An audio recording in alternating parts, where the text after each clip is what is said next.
Sir Pintu नंदन को स्वास्थ्य अवस्था बर्तमान केमती अछि? ପିଣ୍ଟୁ ନନ୍ଦଙ୍କ ସହିତ ତ ମୋର face to face interaction physically ହେଇନି। ଯେତିକି ତାଙ୍କର ରିଲେଟିଭ୍ସ ମେଡିକାଲ ରିପୋର୍ଟସ ଆଉ ଡକ୍ଟରଙ୍କ ସହିତ କଥା ହେଇଥିଲି, କି ତାଙ୍କର ଏଇଟା ଆମେ କହୁଛୁ ଲିଭର ଫେଲୁଅର, ମାନେ ଯୋଉଥିରେ ଜଣ୍ଡିସ୍ ହୁଏ, ପେଟରେ ପାଣି ହୁଏ, ଆଉ ତାଙ୍କର ମଝିରେ ବ୍ଲଡ ର ଭମିଟିଂ ବି ହେଇଥିଲା। ହୁଁ। ତ ଏଇଟାକୁ ଆମେ କହୁ କି ଆଡଭାନ୍ସ ଲିଭର ଡିଜିଜ, ଯୋଉଟା କି ଆମେ ସିରୋସିସ୍ ଗୋଟେ କହୁ ଲିଭର ଶୁଖି ଯିବାର। ଆଜ୍ଞା। ତାର କମ୍ପ୍ଲିକେସନ୍स ଲିଭର ସିରୋସିସ୍ ହେଲା ପରେ ଏବେ ଲିଭର ଫେଲୁଅର ଆଡକୁ ଗତି କରୁଛି। ହୁଁ। सर ଏବେ କଣ କମ୍ପ୍ଲିକେସନ ବେସିକାଲି ରହିଛି? ଏବେ ଯେହେତୁ ଲିଭର ଫେଲୁଅର ବହୁତ ଅଧିକା ଅଛି ଆଉ ଡିଜିଜ ଟା ଧୀରେ ଧୀରେ ବଢୁଛି, ଯେତେବେଳେ ପ୍ରଥମେ ଲିଭର ଫେଲୁଅର ହୁଏ ସେତେବେଳେ ଜଣା ପଡେନି, ସିମ୍ପଟମ ନଥାଏ, ସିରୋସିସ୍ କହୁ ଆମେ। ଆଚ୍ଛା। ତାପରେ ତାଙ୍କର ଧୀରେ ଧୀରେ କମ୍ପ୍ଲିକେସନ ବଢିଗଲାଣି, ଏବେ ଜଣ୍ଡିସ୍ ହେଲା, ତାପରେ ପେଟରେ ପାଣି ହେଲା, ତାପରେ ବ୍ଲଡ ଭମିଟିଂ ହେଲା, ତ କମ୍ପ୍ଲିକେସନ ଏସବୁ ଜିନିଷ ହେଇଛି, ଯୋଉଟା କି ମେଜର କମ୍ପ୍ଲିକେସନ ଆମେ ଆଗକୁ କହୁ। ଆଜ୍ଞା। ତ ଏସବୁ କମ୍ପ୍ଲିକେସନ ହେଲେ ଆମେ ତାକୁ ମେଡିକାଲି, ତାପରେ ଲାଇଫ ସେଭିଂ ହିସାବରେ ଇମର୍ଜେନ୍ସି ମେଡିସିନ୍ସ କେତେ ଅଛି, ଆଉ ତାପରେ ଲିଭର ଟ୍ରାନ୍ସପ୍ଲାଣ୍ଟ, ଏଇ ତିନିଟା ୱେରେ ତାକୁ ଟ୍ରିଟମେଣ୍ଟ ପାଇଁ ନବାକୁ ପଡିବ। सर ट्रांसप्लांट ଛଡା ଆଉ କିଛି ବିକଳ୍ପ ନାହିଁ? ଆଜ୍ଞା, ତ ଲିଭର ଟ୍ରାନ୍ସପ୍ଲାଣ୍ଟ ଗୋଟେ ଆମେ କହୁ ସେଟା ହଉଛି ଫାଇନାଲ ଷ୍ଟେଜ ଅଫ ଟ୍ରିଟମେଣ୍ଟ, ଯୋଉଟା ଆମେ କହୁ କି ଡେଫିନେଟିଭ ଟ୍ରିଟମେଣ୍ଟ, ମାନେ ଏଇଟା ହିଁ ଗୋଟେ ଟ୍ରିଟମେଣ୍ଟ ଯୋଉଥିରେ କି ଆମେ କମ୍ପ୍ଲିଟଲି ରିକଭରି ହେଇପାରିବା। ଆଚ୍ଛା। ବାକି ମେଡିସିନ ଟ୍ରିଟମେଣ୍ଟ ଅଛି, ଯେହେତୁ ଏବେ ସଡନ କଣ୍ଡିସନ ହେଇଛି, ଆମେ ଇମିଡିଏଟଲି ଟ୍ରାନ୍ସପ୍ଲାଣ୍ଟ ଯାଉନା, ଆମେ ସେତେବେଳେ ମେଡିକାଲି ମ୍ୟାନେଜ କରୁ। ଆଉ ମେଡିସିନ ସହିତ ଚାଲିଲା ବେଳେ ଆରାଉଣ୍ଡ 20-30% ଲୋକ ରିକଭରି କରନ୍ତି ମାନେ ଯୋଉ ଲିଭର ଫେଲୁଅର କମ୍ପ୍ଲିକେସନ, ମାନେ ଜଣ୍ଡିସ୍ ଅଛି ସେଇଟା କମିପାରେ, ପେଟରୁ ପାଣି ଶୁଖି ଯାଇପାରେ, ବ୍ଲଡ ଟା ବନ୍ଦ ହେଇପାରେ, କିନ୍ତୁ ଲିଭର ସିରୋସିସ୍ ଗୋଟେ ରୋଗ ଯୋଉଟା କି କମ୍ପ୍ଲିଟଲି ଠିକ ହୁଏନି। ତ ଆମେ ମେଡିକାଲି ମ୍ୟାନେଜ କଲେ ଇମିଡିଏଟ ପିରିୟଡ ଯୋଉ କ୍ରାଇସିସ୍ ଅଛି, ଯୋଉ ତାଙ୍କ କଣ୍ଡିସନ ସଡନ ଡିଟୋରେସନ, ସେଇଟା ଷ୍ଟେବଲ କରିପାରୁ 30-40% କେସେସରେ, सर ଆଣ୍ଡ 67% କରିପାରୁନା। ଆଉ ତେଣୁ ମେଡିକାଲି ମ୍ୟାନେଜ ଯୋଉଟା ଆମେ କହୁ ସେଟାକୁ ଆମେ କହୁ ଟେମ୍ପୋରାରୀ ଅପ୍ଟିମାଇଜେସନ, ମାନେ କିଛି ପିରିୟଡ ବି ଆମେ ତାଙ୍କୁ ଷ୍ଟେବଲ କରିପାରିବା। ହୁଏତ ସେଇଟା 6 ମାସ ହେଇପାରେ, ବର୍ଷେ ହେଇପାରେ, 5 ବର୍ଷ ହେଇପାରେ, ଡିପେଣ୍ଡ କରୁଛି ଲିଭର କେତେ ରିକଭରି କରୁଛି। अच्छा। सर ये जो ମାନେ ଅର୍ଗାନ ଡୋନର ଯିଏ ରହିବେ ଆଜ୍ଞା ଟ୍ରାନ୍ସପ୍ଲାଣ୍ଟ ସମୟରେ ତାଙ୍କର କିଛି ଅସୁବିଧା ହବ ନାହିଁ, ବା ସିଏ କେତେ ଆଜ୍ଞା ସୁରକ୍ଷିତ ରହିପାରନ୍ତି ହଁ, ଏଇ ଟ୍ରିଟମେଣ୍ଟରେ ସାଧାରଣତଃ? ଆପଣ ଏଇଟା ଭାବରେ ମୁଁ ଖାଲି କହିବି କି ଲିଭର ଟ୍ରାନ୍ସପ୍ଲାଣ୍ଟ ମାନେ ହେଲେ ଗୋଟେ ଲିଭର ତାଙ୍କ ଦେହରେ ଲାଗିବ। ଆଚ୍ଛା। ତ ସେଥିପାଇଁ କି ଆମକୁ ଲିଭର ଗୋଟେ ଦରକାର ହୁଏ, ଆଉ ଯିଏ ଦିଅନ୍ତି ଆମେ ତାଙ୍କୁ ଅର୍ଗାନ ଡୋନର ୟା ଲିଭର ଅର୍ଗାନ ଡୋନର। ଆଉ ଏ ଡୋନେସନ ଦି ପ୍ରକାର ହୁଏ, ଗୋଟେ ହେଲା କି ନିଜ ରିଲେଟିଭ ଜଣେ ଲୋକ ଦେବେ, ଯୋଉଟା କି ଆମେ ଭାବୁଛୁ ଯୋଉଟା ପାଇଁ କରିବା ପାଇଁ, ଆଉ ଯୋଉଟା ବି ଇଜିଲି ହୁଏ। ଆଉ ଗୋଟେ ହଉଛି କି ଡେଡ ବଡି ଯୋଉ ଆମେ କହୁ ଅର୍ଗାନ ଡୋନେସନ ପ୍ରୋସେସ, ସେଠୁ ଲିଭର ମିଳେ। ଯଦି ଆମେ ଅର୍ଗାନ ଡୋନେସନ ମାନେ ଆପଣ ରୋଡ ଟ୍ରାଫିକ ଆକ୍ସିଡେଣ୍ଟ ହେଲା, ବ୍ରେନ ଡେଥ ହେଲା, ତାଙ୍କର ଯୋଉ ଅର୍ଗାନ ଡୋନେସନ ଦିଆଯାଏ, ଲିଭର ଟ୍ରାନ୍ସପ୍ଲାଣ୍ଟ କରାଯାଏ, ହୁଁ। ତ ସେ କଣ୍ଡିସନ ରେ ଅଲରେଡି ଯୋଉ ପେସେଣ୍ଟ ଥିବେ ସେ ଅଲରେଡି ଡେଥ ହେଇଥିବ ୟା ବ୍ରେନ ଡେଥ ହେଇଥିବ, ତ ସେଠି ଡୋନର ପାଇଁ କିଛି ରିସ୍କ ନାହିଁ, already he or she is dead or brain dead. ଆଚ୍ଛା। सर ये ତାପରେ କେତେ ଆମେ ସମୟର ଟ୍ରିटमेंट ଆଜ୍ଞା ପାଖାପାଖି, ମାନେ କେତେ ଦିନର ଟ୍ରିଟମେଣ୍ଟ, କେତେ ଲମ୍ବା ସମୟ ପର୍ଯ୍ୟନ୍ତ ଚାଲିବ? ହଁ, ତ ଲିଭର ଟ୍ରାନ୍ସପ୍ଲାଣ୍ଟ ଯଦି ଆମେ କରୁଛୁ, ଯୋଉଟା ମୁଁ କହିଲି ଗୋଟେ କାଡାଭର ସେଟିଂ ରେ, ଗୋଟେ ହେଲା ଲାଇଭ ଡୋନର ସେଟିଂ ରେ। ହୁଁ। ତ କାଡାଭର ସେଟିଂ ରେ ଆମେ ଯେତେବେଳେ ହୁଏ, ଯେତେବେଳେ ଅର୍ଗାନ ଡୋନେସନ ଅର୍ଗାନ ମିଳୁଛି, ସେତେବେଳେ ଡୋନର ପାଇଁ କିଛି ନଥାଏ ଟାଇମିଂ, ପେସେଣ୍ଟ ରିକଭରି ପାଇଁ ଲାଗେ। ପେସେଣ୍ଟ ରିକଭରି ଆପଣ କାଡାଭର ଟ୍ରାନ୍ସପ୍ଲାଣ୍ଟ ହଉ या ନିଜର ରିଲେଟିଭ କିଏ ଦିଅନ୍ତୁ ଲିଭର ହଉ, ଟ୍ରିଟମେଣ୍ଟ ୱିଲ୍ ବି ସେମ୍। ତ ତାପରେ ଟ୍ରାନ୍ସପ୍ଲାଣ୍ଟ ପରେ ତାଙ୍କର ସକ୍ସେସ ରେଟ୍ ଯଦି ଆମେ କହୁ କି 85-90%, ତ ସେଇ ପିରିୟଡରେ ତାଙ୍କର ଲାଗିଯାଏ ରିକଭରି ହେଇକି ଷ୍ଟେବଲ ହେଇକି ଡିସଚାର୍ଜ ହେବା ପାଇଁ ଆରାଉଣ୍ଡ 3 to 4 weeks, ମାନେ 3 ସପ୍ତାହରୁ ମାସେ ଲାଗିଯାଏ ସେମାନଙ୍କୁ ହସ୍ପିଟାଲରେ ଆଇସିୟୁ ଦେନ୍ ହାଇ ଡିପେଣ୍ଡେନ୍ସ ୟୁନିଟ୍ ରହିବାକୁ ପଡେ। କୁହାଯାଉଛି ସାର୍ ଇଏ ଟ୍ରାନ୍ସପ୍ଲାଣ୍ଟ ସାଧାରଣତଃ ଟିକେ ଏକ୍ସପେନ୍ସିଭ ବା ବ୍ୟୟବହୁଳ ବୋଲି? ଆଜ୍ଞା, ଏ ଟ୍ରାନ୍ସପ୍ଲାଣ୍ଟ ତ ଡେଫିନେଟଲି ବ୍ୟୟବହୁଳ, କାହିଁକିନା ଏଇଟା ବହୁତ ହାଇଲି ଟେକ୍ନିକାଲି ଡିମାଣ୍ଡିଂ ପ୍ରୋସିଜିଓର। ଆଉ ଯେତେବେଳେ ଟ୍ରାନ୍ସପ୍ଲାଣ୍ଟ ହୁଏ, 12 ରୁ 13 ଘଣ୍ଟା ଲାଗେ।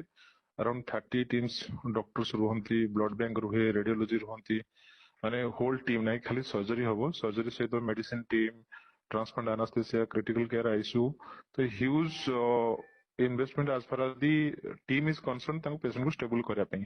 ତ ସେଇ ଦୃଷ୍ଟିରୁ ବ୍ୟୟବହୁଳ ରୁହେ, ଆଉ ବହୁତ କମ ଜାଗାରେ ବି ହେଇପାରେ, ତ ସେଇଭଳି ଫାସିଲିଟି ଥିବା ଦେଖୁ, ତ ସାର୍ ସେଥିପାଇଁ ଏଟା ବ୍ୟୟବହୁଳ ହୁଏ। ପିଣ୍ଟୁ ନନ୍ଦଙ୍କର ଯଦି ବର୍ତ୍ତମାନର ଯାହା ଟ୍ରିଟମେଣ୍ଟ ଚାଲିଛି, ତାଙ୍କର ଯାହା ସ୍ୱାସ୍ଥ୍ୟାବସ୍ଥା ବର୍ତ୍ତମାନ, ସେ ସ୍ୱାସ୍ଥ୍ୟାବସ୍ଥାକୁ ନେଇକରି ଆପଣ ଜଣେ ଡକ୍ଟର ହିସାବରେ ତାଙ୍କୁ ଟ୍ରିଟମେଣ୍ଟ କରୁଥିବା ଡକ୍ଟର ହିସାବରେ କଣ କହିବେ? ହଁ, ନାଇଁ ଗୋଟେ ତ କହିପାରିବା କି ଆମେ ଯେତେବେଳେ ଟ୍ରାନ୍ସପ୍ଲାଣ୍ଟ ପାଇଁ ଭାବୁ, ସେଟା ତିନିଟା ପ୍ରୋସେସରେ ଭାବୁ। ପ୍ରଥମେ ହେଲା କି ପେସେଣ୍ଟ ସେଇ ଷ୍ଟେଜକୁ ଯିବା ପାଇଁ ଷ୍ଟେବଲ ହବା ଦରକାର।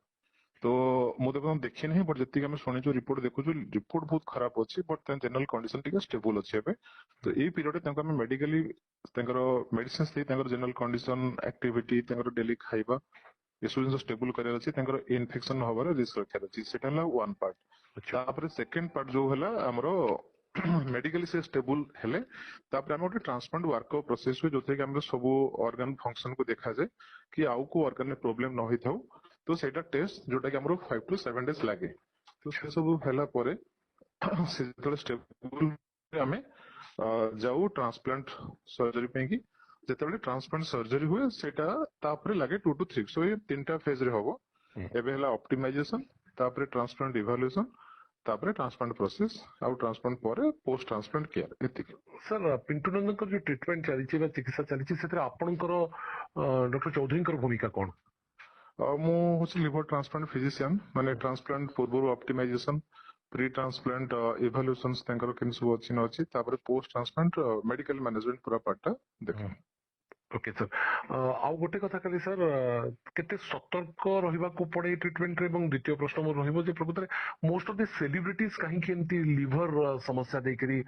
गति करछन बस माने बेसी सामना करछन सेमती किछि रीजन रहिछि कि आज्ञा जो ट्रांसप्लांट आम कहे ट्रांसप्लांट दरकार पड़े लिवर खराब हेले लिवर खराब रो दीटा कंडीशन था हमर गोटे लागि सडनली हुए जोटा हम कहू एक्यूट लिवर फेलियर आ गोटे जेमते आपण देखिले पेंटू नंद हंतु कि आउ जा कथा कहबे सिरोसिस बा क्रोनिक कंडीशन रे हुए एक्यूट कंडीशन हम जोटा हुए सडनली हमरो पानी रो इन्फेक्शन जो वायरल हेपाटाइटिस को हो कि जोटा डिजीज हो सेथिरे हम किसी करि परिबा नहीं बट प्रिकॉशन नहीं परिबा आ सेटा हले हमको इमीडिएटली दरकार पड़े बट जोटा सबुठु अधिका पार्ट हो जोटा हमको क्रोनिक डिजीज मतलब लॉन्ग स्टैंडिंग लिवर प्रॉब्लम रहिले जो सिरोसिस हेले हुए सेटार मोस्ट कॉमन कारण आम जोटा कहूँ गोटे है अल्कोहल जो लिवर खराब हेले तापर मोटापा ओबेसिटी जो फैटी लिवर हैला परे हुए और तीन रे हेपाटाइटिस बी जो कॉमन एक इन्फेक्शन था सेथिरे हुए आ गोटे हैला आमे जो किसी मेडिसिन्स जोरा को लिवर ऊपर रिएक्शन करे ड्रग इंड्यूस लिवर इंजरी एटा ए चारट हेले मोस्ट कॉमन बाकी केते अलग कारण अछि ऑटोइम्यून को हमें बॉडी रिएक्ट करे